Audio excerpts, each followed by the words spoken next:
It gives me great pleasure to welcome our guest speaker, Jonathan Bowden.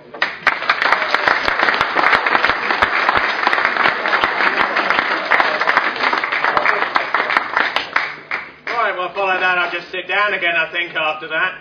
I'd like to thank the organisers for both Leigh and Wigan for inviting me up here. I must have spoken here 4 months ago, something like that.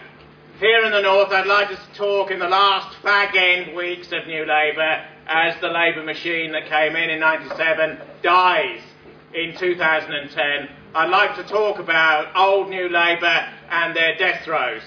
I was a grammar school boy in 1979 when Callaghan led them to defeat in 79, and people didn't know really what Thatcher was about, and Labour was tired and it was dragging itself to the polls. I think they wanted to nationalise the sunk ports. They had no policies at all, and they flopped down.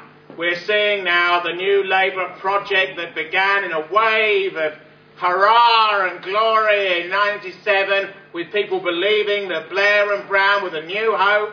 It took several elections, indeed for most people it took 3 elections, until they realised that Blair was an actor and a left-wing Tory in certain respects, and a front man, and a man who changed his opinion every other day and was equally sincere with you as he did so, and a man who's a sort of paid barrister who turns one way and says I'm with you, and another way and says I'm with you, and led us to war on the basis of lies, and has led us to bankruptcy as a nation and as a society. And Brown was sat next to him in every sofa cabinet that went on from 97, signing off on all the cheques. And it took a long time for our people to see through Blair and to see through Brown. And at the moment, they don't know who to go for, because they don't like Cameron. He may well win. If he does, he'll only win by default and by a smaller margin than Thatcher achieved in the late 1970s. People will vote for him to get rid of Brown, because do you want 5 more years of Brown? Can you imagine what 5 more years of Brown will be like? It really would be like living in Broadmoor, wouldn't it? Or up here in Ashworth, you know? Every time you look at Gordon, he looks older. One eye's up here, the other's down here. One of the lips is dropping. The chins get longer and more like a turkey. You know, he looked 55 when he started, and he looks 77 now, doesn't he? And yet he said on Woman's Hour that he wants to go on and on and on, and that there's no end to the bloke, and no end to his government. It's grinding, statistically obsessed, and financially ruinous government. Our national debt is about £800 billion. The deficit is about £179 billion. These numbers dwarf most people, and they just turn away when they hear them. What it means is that every debt, in relation to every amount, was called in at one time, in one go. They couldn't be covered. And in reality, what that would mean is an end to all state pensions, and an end to all state benefit payments of every sort, an end to all injury and compensation claimants in relation to people who worked in the mines and factories round here. It would involve an end to military service payments for those who fought in the Falklands, who'd fought in Iraq, whatever one thinks of that conflict, who'd fought in Afghanistan since and now, and so on. It would involve the fact that we have become a third world country, and the only reason those loans and those debts are called in to bring about that explosion is the spending of large amounts of money to stabilise an economy and its economic system underneath, which has been beaten and crushed and broken.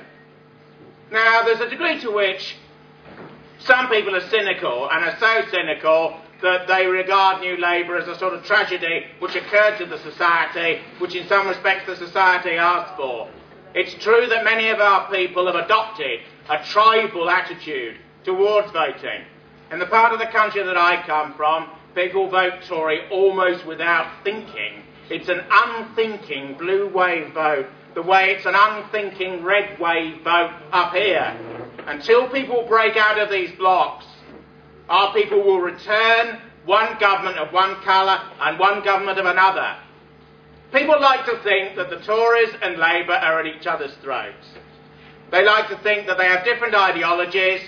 They like to believe that their personalities are different, that Brown's middle-class Scottish arrivist and Cameron's an upper-class Englishman, that the one stands for people with money and the one stands for the working class and trade union power, that they represent different values. But have a look at what these parties actually stand for. Both parties are now in favour of global capitalism and the movement of large amounts of money around the world. Both are in favour of the casino version of it, which plagued our banks, and the City of London, quarter of our economy, is controlled by the financial services sector, and which has plunged us in to this cascade of debt that now threatens to engulf and drown us. Both parties believe that Labour moves around the world the way capital does, and Labour is migration, and that's the new word for immigration. The reason that both parties believe in mass migration is to fill holes in the world economy, to keep wages down, to keep a vast subsection of the population either out of work or semi-employed or part-time employed or on the minimum wage or just above it and just around it. Everyone is replaceable, the churn is immeasurable, 4.6 million people have come to the country and gone in the years that New Labour have been in, because people flow through, stay, stick a bit, go, reclaim, come back, and the number of people who leave the country increases at every moment. In the last 12 to 13 years, about 3 million people of our people, and everyone knows who they are, have left the country to Spain, to Australia, to Canada and elsewhere, probably never to return. And they've left because they see no difference between the Tory, Labour and Liberal machines, the Liberals are the orange-yellow bit, stuck in between the red and the blue, that provide the ideas for both other parties that claim to be uninfluenced by them. So both of them agree on movement of capital, movement of labour. Labour say there should be virtually no restrictions on immigration, and it appears that none too artificially, but quite deliberately, New Labour between 1999 and 2003-04 opened mass immigration, and opened it again, and opened it again. Some say, the Sun and other organs of expertness allegedly, that it was even a conspiracy to do so, that they wanted to rub the nose of the right, by which they meant the Tories, in it, that they wanted them to see the reality of multiculturalism in and around them. You didn't need to see multiculturalism in and around us before 1997. You could see it in Birmingham in the 1970s. You could see it in Inner Glasgow in the 1980s. You could see it in Inner Bristol in the 1950s. You could see it in southern and western London in the 1960s. You could see it in Inner Cardiff in the mid to late 1980s and early 1990s. You could see it in Manchester from the late 1960s. I spoke in Leicestershire recently. Leicester is the first ethnic city. It is the first city where white, European, British people, English people are in a minority. They're 48, 49%. Add all the other groups together and they have little in common with each other, particularly the Asians, many of whom committed genocide against each other in 1948 when India collapsed. Yet aggregate them all together in Leicester and they're a majority. A majority. We're now a minority in a major English city, and Birmingham will be soon. And every other city will go. If you live in Norwich, you'll have to wait 20, 30, maybe even 50 years until it happens. But there's a degree to which it's happening. The cities are changing, the cities are becoming destinations of change, they're becoming second, third, fourth world zones. People pass through them. 2 million British people go into London every day, leave as quickly as possible when the working day is over, because they don't want to stay. Why don't they want to stay in what was once the capital of an empire that ruled a quarter of the world? They don't want to stay because large parts of inner western, eastern, southern and northern London do not resemble anything like the city that they knew when they were young. The whole phenomenon of the Essex man, so-called, is the large number of Cockney East Enders who've moved out of the city to get away from the extraordinary changes which have occurred. Why else do you think in Tower Hamlets is the Respect candidate returned to the House of Commons? He supports Saddam Hussein's Iraq before it was exploded by American power, supports Libya, supports Arabist causes all over the world, because the people who live in Tower Hamlets now, in a complicated sort of a way, have more in common with those causes than they do with the causes of the people here in Wigan or in other northern towns. What's happened to the society is that the elite has let the population go and looks elsewhere for succour and for support. Big capital and big unions are combining in a world economy with a would-be world elite that sees countries like England and Britain as stepping stones to their own careers. In particular, Blair is very like this. First, leader of the Labour Party, leader in opposition, then leader in government, then a leader of Britain, leader of possibly the European Union, but that was shot out of the water because of his support for the Iraq War. Then he was seeding for the idea of being head of the UN, head of the world almost, in a slightly megalomaniacal progress. Although Blair wasn't too confident when he appeared before the Chilcot Inquiry, which for those who don't know is about the Iraq War and how we got into it. The Iraq War has many causes and has been a disaster from beginning to end.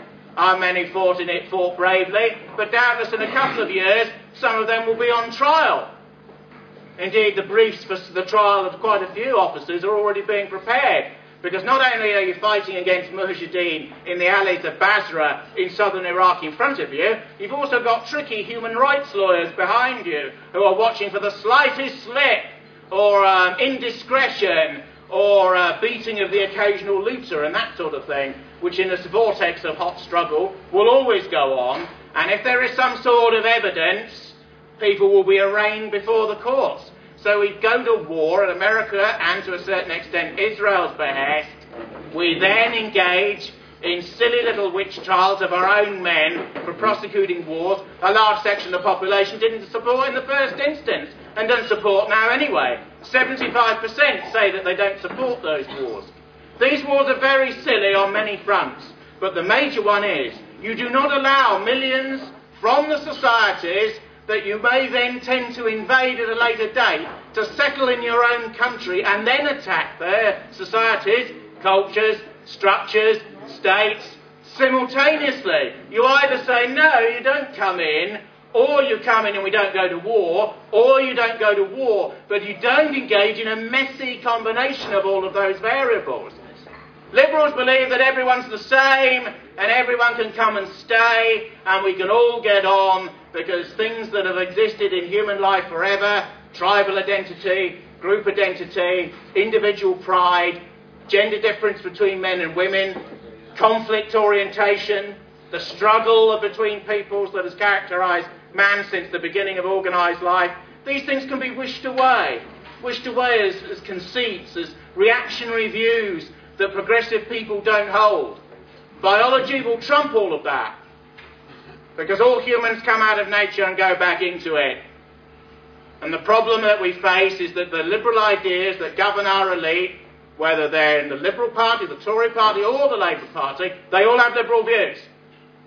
They all have liberal views. They all believe mass immigration is marvellous. They all believe the abolition of the death penalty is marvellous. They all believe that the European Union is something which should be supported. They all believe that these flags that you see around this auditorium are things that are just temporal, that just reflect the fact that this is a zone, it's no different to any other country in Europe or further afield. They have no pride in being English. They have little pride in being British. They have little pride in being a white European. They support wars all over the world, but at the same time, these people themselves lack the martial spirit. The liberal elite that rules us is leading this country slowly to ruin. And by the middle and to the end of this century, we will be in a version of the Third World. There are white children in Hackney, in inner North London, who are 2 to 3 per class, out of 30 to 35.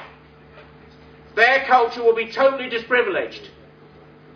They are an ethnic and a racial minority in those areas. They will never, ever see those areas change, at least in their early lifetime. When Black History Month is rolled out in Hackney, in central North London as it is across London and across the big cities, paid for by your money here in Wigan and Leigh and elsewhere. Every white child learns it, and they're a small racial minority now in these areas. No white history for them. And if you don't have a coherent history that relates to you, you don't have a presence. And if you don't have a present stroke of present at this time, you don't have a future. And if you don't have a future, then there is really nothing for it. And you will merge in gradually into what is coming, which is a large multiracial world splurging across what was once the West with a small elite that will include the elites of China and India and elsewhere. We're living in 2010. In 1910 we ruled a quarter of the world. There were many problems, but we were in some respects a great country. That's why we're called Great Britain. Macmillan wanted to do, he was a premier in the 1950s, he wanted to do away with the term Great Britain because he thought it was out of date and reactionary. We're still called Great Britain. When you get your purple Ribena-coloured European Union passport, remember the old English British passport was blue, was big. Well, you could hold it in your hand. It went round the hand. The European Union passport is a tiny little thing that looks like a joke sort of passport, something you get out of a Waddington's game at Christmas. This is what this country's been reduced to, a province of the European Union. And yet we're still with America as we dither on the margins of Europe. And that is because we're besotted with liberal ideas, and it's because we have a liberal elite who have misruled this society since at least 1948, when the Labour Party passed the Nationality Act, which allowed the first waves of mass migration from the Third World to come into this country. Again and again and again, on issue after issue, economic, social, racial, anthropological, cultural, in relation to Ulster, in relation to European Union integration, in relation to crime and social disorder. The country has been let down and broken down, generationally, again and again. Cameron talks about broken Britain, and he says that the society is broken. He talks about certain cases, such as the Bulger case, which has come back into the news recently, as exemplifying the fact that Britain is broken. Well, he's right, Britain has a strong streak of crack running through the surface of it. There's a breakage in British society to which the Tories manfully contributed in the 1980s, when in the height of a massive depression they deflated and they cut public spending at the height of the curve as the depression went down, and unemployment in areas like this and right across the north of England and right across the Midlands went from 2.5 to 3 to 5 to even 8 million. The Tories talk about a broken Britain, and yet they devastated large parts of the north of England, such as here, in the 1980s, which is not being forgotten here. It's why the Tories are so hated in these areas, and why, although many people are now receptive to right-wing views, they will never accept them in a Tory manner. I want to say something about the Bulger case, and the fact that people think it's exemplificatory of the country's decline. Here you have two psychopaths, Venables and Thompson. Both of them are children. Both of them take a baby from a Liverpudlian or Bootle shopping centre and murder him in the cruelest and most sadistic manner possible. Both of them then get 8 years in a special unit. Both of them are then released ahead of time and contrary to what the public's instincts want.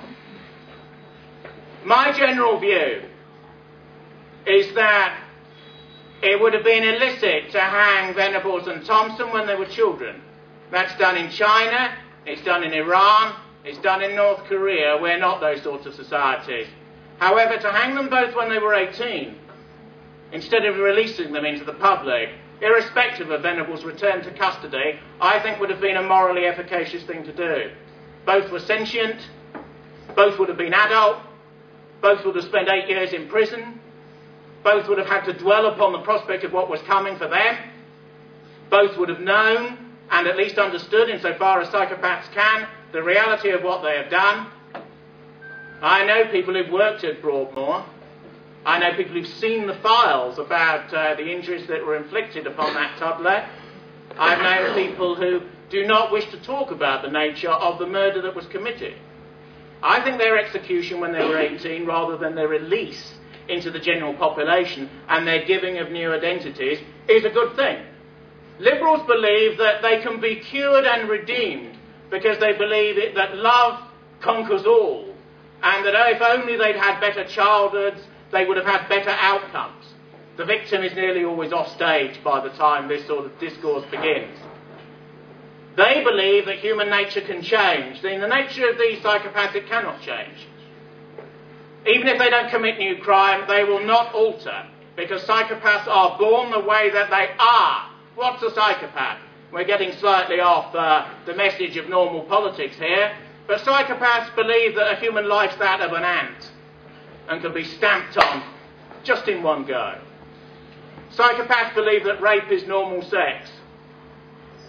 Psychopaths believe that destruction is goodness and morality. Psychopaths in Broadmoor or Ashworth, which is the equivalent hospital up here, fight against each other all the time, despite all the psychotropic drugs that they're on, in order to secure who's the most dominant, the most vicious, who's killed more, who's eaten the ones that he killed. These people can't be cured, and it's only false liberal theories that think that they can. And the way to deal with these sorts of things is to close Rampton, which is the Midlands equivalent, or Carstairs, which is the Scottish equivalent, or Broadmoor, which is the most famous hospital of this sort in the world, and is the southern equivalent, and Ashworth, where Ian Brady, the Moors murderer, still is, which is the northern equivalent.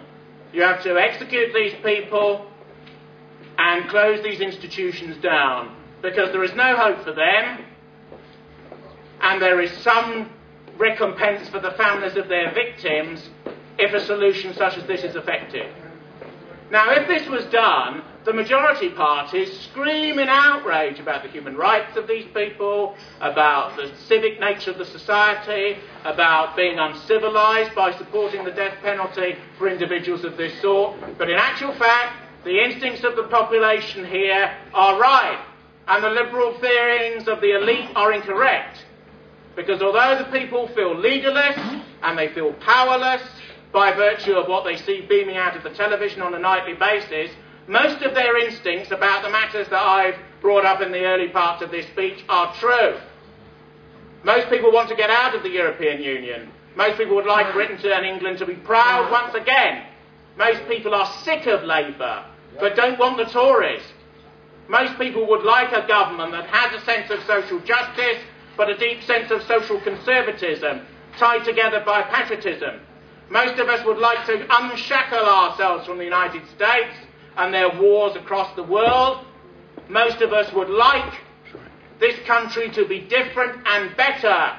We would like it to be less crime and drug-driven. We would like it to be more white. We would like it to be safer for older people who've often served this country well in past generations, and many of whom are now frightened of the society which is growing around them. Why should they be frightened? Why should older people worry about going into a town or a city centre after 6 o'clock, Friday or Saturday evening, even if a lot of it's in the mind? Why should they be worried? These are people who built this country. Everyone's got older relatives. Everyone has a mother and a father. Everyone has a family. Everyone has an extended family. Why should people be frightened in their own society of yobbery and of crime? Crime needs to be punished with severity, yobs birched and put in the army. These are the sort of things that you need to do if you want to turn this country around. If you want it to go down and further down into a liberal pit and to be pretty much a rubbish dump by the end of this century, continue on the road that you're going down. But if you want it to turn around, people have got to do something radical. Rather than just talking and drinking, they've got to vote. They've got to get out. They've got to leaflet. They've got to electioneer. They've got to come up here and make a few speeches. and understand all the laws which have been passed to prevent people having free speech on these matters, and find a way around them. We're a people of wit, we're a people of conceit. In the Elizabethan period, we were one of the wittiest people on earth. We should be able to find a way round these laws which have been passed to gag us. Every time I speak, I'm aware there's 10, 12, 15 laws that have been passed just under New Labour alone, on race, on culture, on religion, on gender equality, on transsexual equality, on sexual equality, on sexuality equality, on every form of equality going, in order to prevent people from saying what I'm saying somewhat obliquely about the nature of the problems that face this society. One has to speak obliquely because of the laws which have been passed, beginning with the Race Act under Wilson in the late 1960s, becoming the act which created the Commission for Sexual and Racial Equalities in the early 1970s under Wilson again and Callaghan later, then mushrooming under Blair into this whole bureaucracy, which is now headed by Trevor Phillips.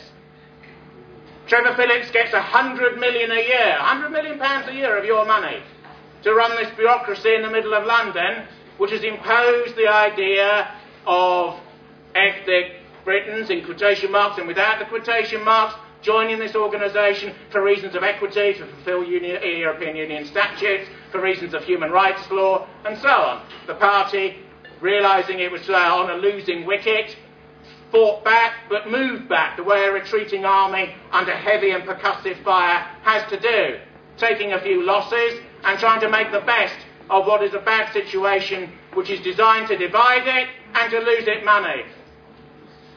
Phillips won't succeed in his endeavours, but he knows what he's doing. And his endeavour is that people in Wigan do not have a voice. People in Leigh do not have a voice. People have no voice other than Labour, and if they don't like that, they don't vote at all. This is the idea. And if they get stroppy, there's a new working class in Asia and in Africa and in Polynesia and in Eurasia and in the Latino countries of Latin and Central America that can be brought in their stead. 20 to 60 constituencies are already controlled by the ethnic vote. 80% and 90% of Afro-Caribbeans, persons of African origin, diaspora blacks, whatever, vote Labour. 90% if they vote at all. Of Asians, it's 50 to 70% always vote Labour. The ones who don't are primarily alienated because of wars that they fought on Israel and America's behalf against the Islamic world. These are ethnic blocs that vote Labour.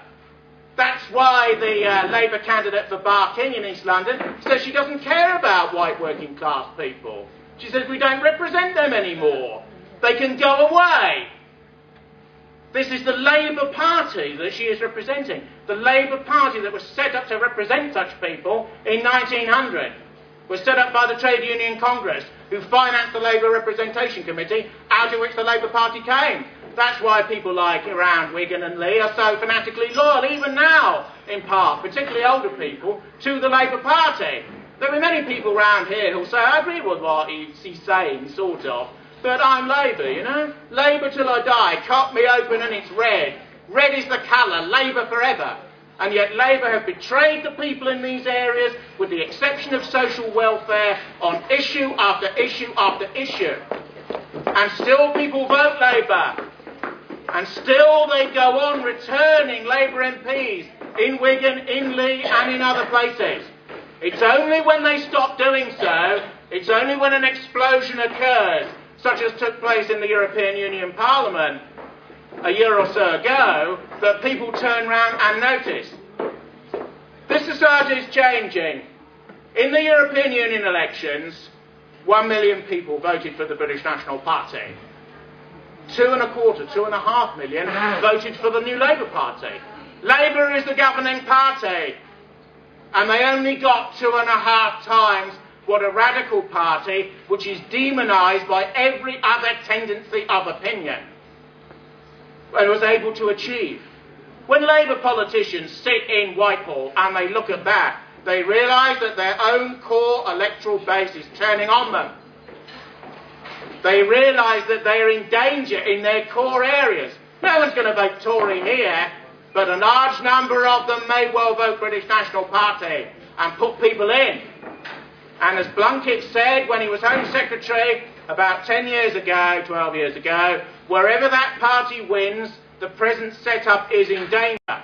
Britain may be broken, but the breakers of Britain themselves break when this party wins. Particularly when the former leader of the National Front, Andrew Bronze, was elected to the European Parliament. The nausea amongst New Labour supporters that thing created, they were choking with the emotion of it, the negative emotion of it, the night of that victory on radio and television, beamed across the world. This is the impact that these sorts of votes can have, and ought to have, from now and into the future. Many British men are fighting tonight in Afghanistan. They're fighting in Helmand, which is a desert in southeast Afghanistan with a jungle in the middle of it. You go out of the desert and into the jungle and you're into full-on violence. The violence that they're experiencing is equivalent to the severest fighting of the Korean War, which the Gloucester Regiment engaged in the early 1950s with some detachments from Ulster and elsewhere, and of course South Korean and American allies. They were fighting against Maoists from China and North Korean troops who would behead any prisoner and cut their head off and cut their eyes out. That's what war involves. That's what sometimes happens to people if they're captured by Taliban in Helmand. Now, this war is unwinnable, and our politicians know that it is. And they believe that if we leave now, Al-Qaeda will come back, this network that flew the planes into the towers and into the Pentagon a decade ago and changed the nature of the world. However, my contention, and the contention of this party, is you don't destroy Al-Qaeda by bludgeoning a third world state like Afghanistan, where they're born gun in hand, where they fight for every valley, and where, as the Berkshire Regiment proved in the 1890s, never mind now, they are basically can't be conquered in their own territory. They move away from you if you're too powerful, they put roadside bombs, today's weapon of choice, in the way, and then they come back when you've gone. The way to defeat these insurgent movements is to get amongst them with special forces, is to know where they are, is to destabilise them using the special boat service and the special air service. These are the people that you use. You don't invade a country, you remove yourself. And if they threaten our streets, and if they bring their bombs and bullets and explosives here, we make sure we have special forces to deal with them. That's how you fight irregular, paramilitary, guerrilla war.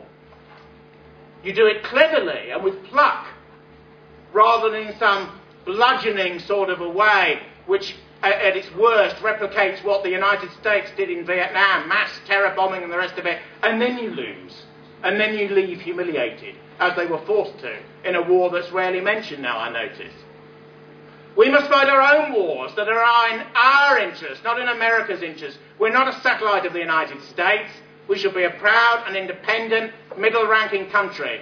Argentina is growling again because more oil than is in the North Sea has been discovered off the Falklands, thereby proving those dissidents that said 30 years ago, when I was a very young man, that the Falklands War was fought about fuel.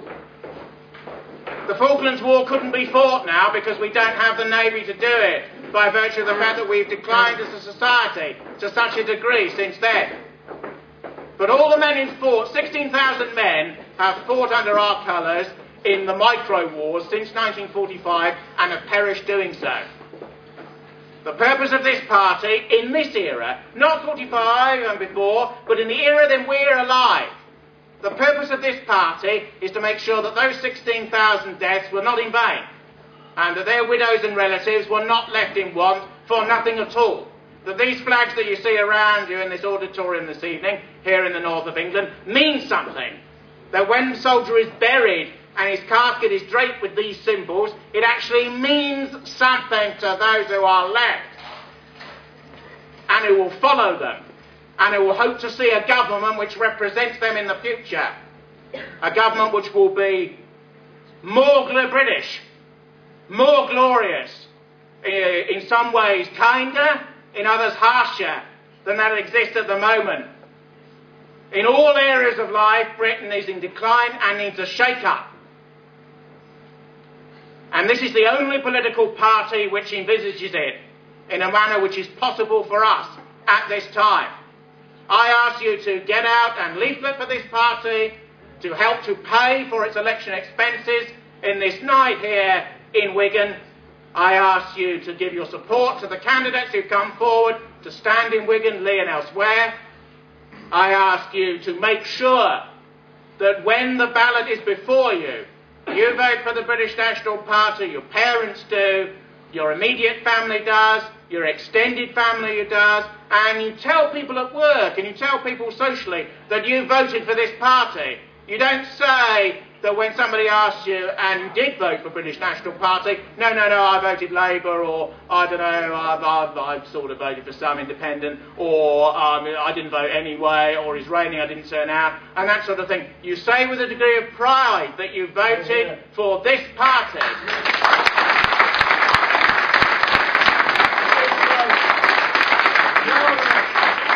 You voted for Britain's future and for its children. Think of those children in Hackney. Think of them too white to a class that is not. Think of what that will be like 50 years from now, 70 years from now, 130 years from now, if no changes are made. So there's a degree to which Wigan will follow where Hackney has gone. There is no escape. Each area of the country lags in various ways, 30 years, 50 years, 40 years, 20 years, behind the Leicesters that I talked of earlier. Don't sort of pity the people of Leicester. Look to what has happened there as an example, and Birmingham as well. If anyone wants to see what this country has become, go to the centre of London for a day, it's only a day trip, stand in Piccadilly Circus, look at the 9 elevators going up and down. Look at the fact that 90% of the people on them are from elsewhere in the world, and see Britain's future demographically there. Unless something is done, the Tories say there will be a cap. It is meaningless. Meaningless. They've said these things for 40 years. When Enoch Powell made the speeches in the late 1960s, the whole world heard, and England heard. Here was a man, he was an academic, he was an intellectual. Many of his audiences didn't, in all truth, have that much in common with him, but they understood instinctively what he was saying. When soccer fans chanted his name throughout the early 1970s, everybody knew. Everybody knew what he meant. And isn't Enoch Powell right? Wasn't he right in what he said? Wasn't he right in what he said about the nature of this country and what would happen in relation to the next couple of decades? He died a while back, but the future which is coming to bear upon us all here in Wigan and Leigh and elsewhere is such a one that his memory, and the memory of the people of the National Front in the 1970s, and the memory of the people who founded the British National Party, many of whom are more radical than the present policies of this party, because this party has had to moderate, to adapt to the circumstances of the democracy in which it finds itself. I want the BNP vote in this election, which will be 6 weeks from now, I want it to be bigger than last time. I want to be bigger than last time in the north of England, in the south of England, in the east of England, in the west of England, in Scotland, in Wales, even tangentially in Ulster. I will ask you for the last time to put your hands in your pockets later this evening to support this party so that it can run candidates to get bigger votes in the 3 constituencies around you. Thank you very much.